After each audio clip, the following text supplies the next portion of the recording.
ዓለም ወደ አንድ መንደር የተሰባሰበበት ጊዜ ነው ያለ የቴክኖሎጂ ጊዜ ነው ያለ።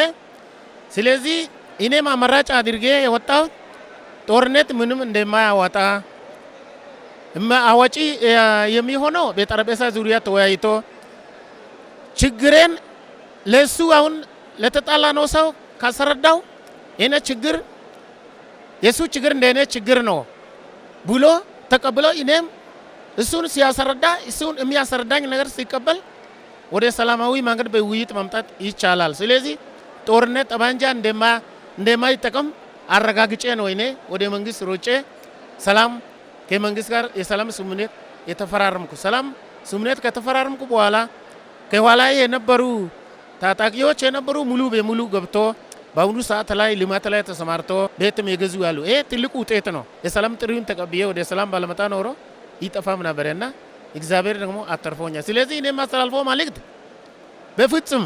በፍጹም ትጥቅ ትግል ምንም እንደማይጠቅም የሚያተርፈው ይልቂት ነው፣ ዋጋ የለም። ታሪክ የምናስቀምጠው በዚህ አይነት ጠረጴዛ ዙሪያ ላይ ተሰባስበን ተወያይተን ችግሮቻችን ግልጽ በግልጽ ቁርጥ አድርገን ስንነጋገር ብቻ ነው ችግሮቻችንም ይፈታል። ለትግራይ ህዝብ ሲሉ ለመላው ኢትዮጵያ ህዝብ ሲሉ በሰላም ይምጡ፣ ይከራከሩ፣ ይሞግቱ፣ ሰው ፊት፣ አደባባይ ፊት፣ ህዝብ እንደዚህ ካደረጉ ጥሩ ውጤት ልናገኝ ስለምንችል አሁንም መልእክቴ አስተላልፍላቸዋለሁ። በተረፈ ግን የኢትዮጵያ ህዝብ አሁን አዲስ መንገድ ይዟል። አዲስ ባህል በውይይት ችግርን የመፍታት ከተወያየን ደግሞ ማአት ወርቅ የሆኑ ሀሳቦች አሉ፣ ጠቃሚ ገንቢ ሀሳቦች አሉ። እነሱን ይዘን ወደፊት እንራመዳለን። ለመላ ህዝባችን አዲስ ባህል ነው፣ አዲስ ዲሞክራሲያዊ ባህል ነው ተጀምሮ ያለው። ይሄ ነጥብ መቀየሮ ነው። ፓራዳይም ሽፍት ይሉታል ፈረንጆቹ። ይሄ አዲስ ምዕራፍ ሀገራችንን የሚያበለጽግ ምዕራፍ ነው። በዚህ መንገድ ከሄድን እድገታችንና አንድነታችን ስልጣኔያችን እንደምንጨብጠው ምንም ጥርጥር የለኝም። ከግጭት ትልቁ የምናተርፈው አንዱ አካል ጉዳት ነው አይደለ? ስለዚህ የኛ አንዱ የገባንበት አላማ ስለ ጉዳያችን ከማስገንዘብ እና አጀንዳ ከማስያዝ ቀጥሎ ግጭቶች የሚያስከትሉትን ጉዳት በመረዳት ሰዎች ቅድመ የሰላም አማራጮችን እንዲከተሉ የማስገንዘብ ነገር ነው።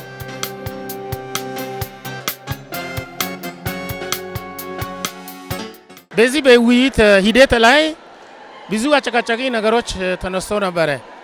ብዙ አጨቃጫቂ ነገሮች ከሁሉም በላይ ሌሎች ከተስማማን በኋላ የተወሰነ ነጥቦች ነበሩ። ከ197% ህዝቡ ውይይቱ በጣም ሁሉ ስለደገፉ ብዙ ችግርም አልነበረም። ያንዳንዱ ከየአቅጣጫ የመጡ ብሔረሰቦች በሙሉ የነበረው ብሶት የነበረበት በደል አረግፎ ያስቀመጠበት ሁኔታ ነበረ። የኢትዮጵያ ህዝብ ድምፁ አሰምቶ አያውቅም። በነገ በመጪው እድሉ ላይ ራሱ ወስኖ በዚህ መንገድ ነው የሚሄደው ብሎ አያውቅም። ከላይ ነበር የሚንቆረቆርለት፣ ገዢዎች ነበር፣ ጥቂት ገዢዎች ሲያንቆረቆሩለት ነበሩ።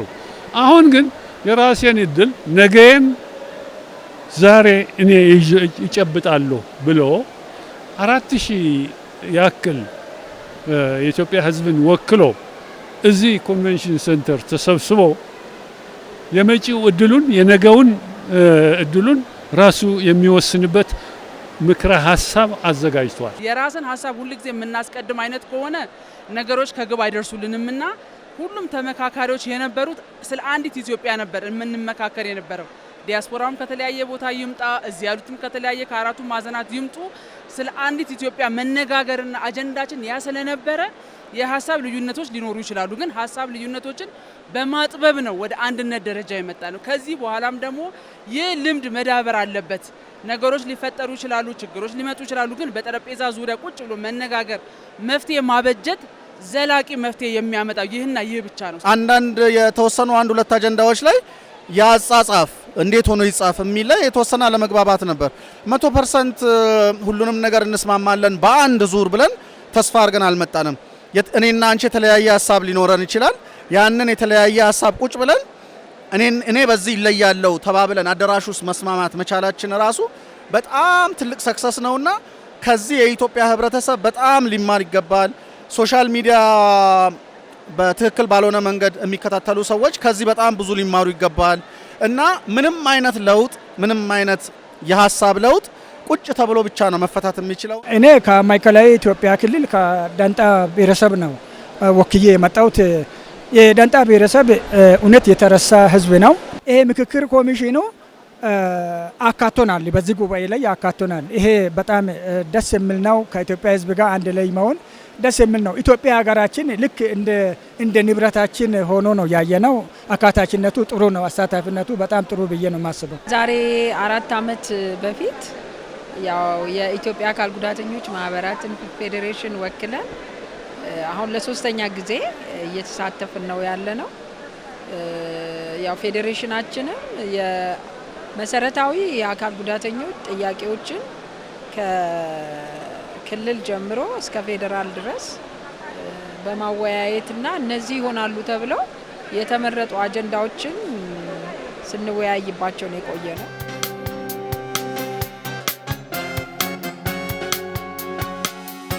እኔ የነበርኩበት የምክክር ክፍል የመንግስት አደረጃጀትና አወቃቀር በሚመለከት ላይ ነበርኩኝ። እዛ ላይ ተከራክረናል፣ ተማክረናል። ወርቅ የሆኑ ሀሳቦች አስቀምጠናል። አንድ ሀገር መንግስት ያስፈልገዋል፣ እንዴት መደራጀት እንዳለበት፣ እንዴት ህዝቡንም ማደራጀት እንዳለበት፣ ህዝቡንም እንዴት ማዳመጥ እንዳለበት ሁሉ ነድፈናል። ለምሳሌ ህገ መንግስቱን ራሱንም ከልሰነዋል። እኛም በነበረን 4-5 ሳምንታት ብዙ ሁኔታዎችን የተመለከትንበት ነው። ከተለያየ አካባቢ የመጡ ሰዎችና አብረን ነበርን። የተለያየ የተማረ አርሶ አደሩ፣ የገበሬው ማህበረሰብ ከሁሉም ጋር የተወጣጡ ሰዎች ጋር ነው እና ያው የተለያየ በዚህ በሀገራዊ ጉዳይ ስንመካከር የቆየ ነውና የሚጣል ሀሳብ አልነበረም። ሁሉም የራሱን ሀሳብ ሲያወራ በግልጸኝነት ሲነጋገር ነበረ። በሰላም ለመፍታት ወደ አንድ ጠረጴዛ መጥተን ተነጋግረን 10፣ 50፣ 250 ከዛ ደግሞ 500 ዛሬ ደግሞ 4000 እግዚአብሔር የተመሰገነ ይሁን በሰላም ጨርሰናል። እግዚአብሔር የተመሰገነ ይሁንና ያሉ ነገሮች እንዳሉ አሉ። ሁሉ ጊዜም ቢሆን መልካም ጅማሮ ሲኖር ያው ውጣ ውረዶች ይኖራሉ። አይሆንም፣ አይሳካም፣ ዝም ብለው ነው ለጊዜው ነው የሚባል ብዙ አሉባልታ ወሬዎች ሲሰሙ ነበርና ተስፋ የሚያስቆርጥ አንዳንድ ሁኔታዎች ነበሩ። ግን አልሆነም፣ አልተሳካላቸውም ክፋትን ለሚመኙት። ለምሳሌ እኔ ባለሁበት የተቋማት ግንባታ ላይ 500ዎቻችን በምንወስንበት ቀን የሆኑ የሀሳብ ያለመግባባቶች ነበሩ። የሀሳብ ያለመግባባቶቻችንን እንድንግባባ የሚያስችሉን የቀደሙ ስህተቶቻችንን በመነጋገር በመወያየት የዛሬ 50 ዓመት 100 ዓመት መክረን ቢሆን እንዲህ አይነት ችግሮችና የሚያስለቅሱ ነገሮች አይኖሩም ነበር። ዛሬ መክረናል፣ ዛሬ ጀምረናል። ነገ ደግሞ የቀረውን ቀጣይ ትውልድ ያስተካክላል። አሁን ቀጣዩ ትውልድ እኛ በተቸገር ነው እኛ በለፋ ነው ልክ አይለፋም፣ አይጠፋም። ችግር ግን ዛሬ ተብሎ ዛሬ አይፈታም። መንግስት ቁርጠኝነት ከያዘ በረጅም ጊዜ የሚፈታ ችግር አለ፣ በመካከለኛ ጊዜ የሚፈታ ችግር አለ፣ በአጭር ጊዜ ውስጥ የሚፈታ ችግር አለና መንግስት ችግር አይፈታም ብሎ ዝም ብሎ ከሚጠራጠሩ ዛቻ አካላይ መጥቶ መንግስት የሚያስቀምጠውን አቅጣጫ ተቀብሎ ሌሎች እንዳደረጉ እኛም እንዳደረገ ነው መጥቶ ከመንግስት ጋር ተደራድሮ ወደ ሰላም መጥቶ ኑሯቸውን በሰላም ቢመሩ ይሻላል የሚል ነው። የፖለቲካ እስረኞች ከኛ ኋላ የመጡም የታሰሩብን ሰዎችም እንዲፈቱ ለመንግስት ጥያቄ ያቀርበናል። ውጤቱን እንጠብቃለን ብዬ አምናለሁ።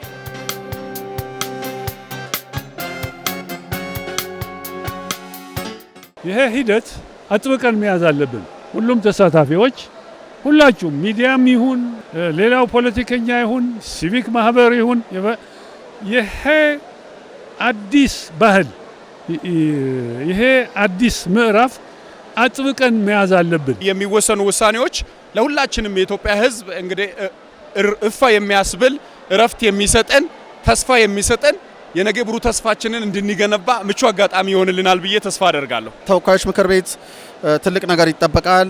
እንደ መንግስት ከመንግስት ብዙ ነገር ይጠበቃል። ግን አሁን እያየሁት ያለሁት ነገርና በፕሮሰሱ ያየሁት ሁሉም በጣም ሙሉ ጊዜያቸውን ሰጥተው ነው ለተግባራዊነቱ እየተናገሩ ያሉት። ሁሉ ነገር ሪከርድድ ነው። ከመጀመሪያ ከ10 ጀምሮ እንደ ጥራዝ ቀርቦ ሁላችንም የተነጋገርነውን ነገር እናውቃለን። ለዚህ ዶክመንት 4000 ሰው ወታደር አለው። አገራዊ ምክክር ታሪካዊ መድረክ ስለሆነ ለወደፊት ለዚህ ሀገር ላለፈው ስብራትና በደል ውጤት የሚያመጣው ችግሮች የሚፈታ ለወደፊትም በድጋሜ እነዚህ ችግሮች እንዳይመለስ የሚያደርግ ብዬ ነው የሚያምነው።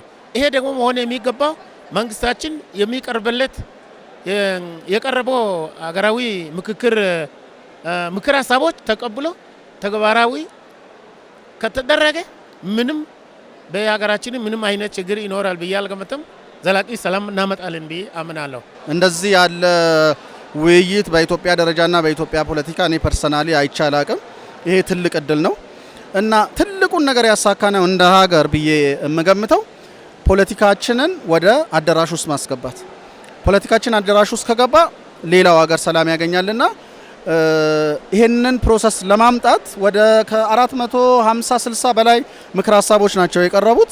እነኚህ ምክር ሀሳቦች ላይ በዚህ ልክ ተስማምቶ መምጣት በጣም ትልቅ የሚያስደንቅ ነው። ከዛ በላይ ግን ፕሮሰሱና ከዚህም በኋላ የተለያዩ ሀሳቦችን አዳራሽ ውስጥ ገብቶ መነጋገር መቻል ለኢትዮጵያ ትልቅ ሲግኒፊካንት የሚፈጥር ነገርና ለፖለቲካ ዲስኮርሳችን በጣም ትልቅ ነገር ነውና ትልቅ ሰክሰስ ነው። አገራችን በጣም አሸንፋለች። ምክር ሀሳቦች ይሄ ነው ተብሎ ቀርበዋል። ህዝቡ ብዙ ነገር ነው እንግዲህ ያፈለቀው። ታምቆ ለዘመናት የቆዩ ነገሮችን ቋጠሮችን አቅርበዋል። ምክር ሀሳቦችን ይሄ እንዲህ ቢሆን የሚል ነገር አቅርበዋል። ይሄንን የሚያስፈጽም አካል የመንግስት አካል በጣም ቁርጠኛ ሊሆን ይገባል። እናም ደግሞ በጣም እያንዳንዱ ተነጋግሮ እያንዳንዱ ተመካክሮ ተደማምጦ ይህንን መፍታት ከቻለ በጣም ተስፋ ሰጭ ብዬ ነው የማስበው። ኮሚሽኑም ቃል የገቡት እነዚህ ምክረ ሀሳቦች ወደ ከፍተኛ የመንግስት ባለስልጣን ወደ ፖሊሲ ሜከሮች እና ወደ ተለያዩ አካላት ተበትነው ጥቅም ላይ ይውላሉ ስላሉን በግልጽም ስላስረከብን ተስፋ እናደርጋለን።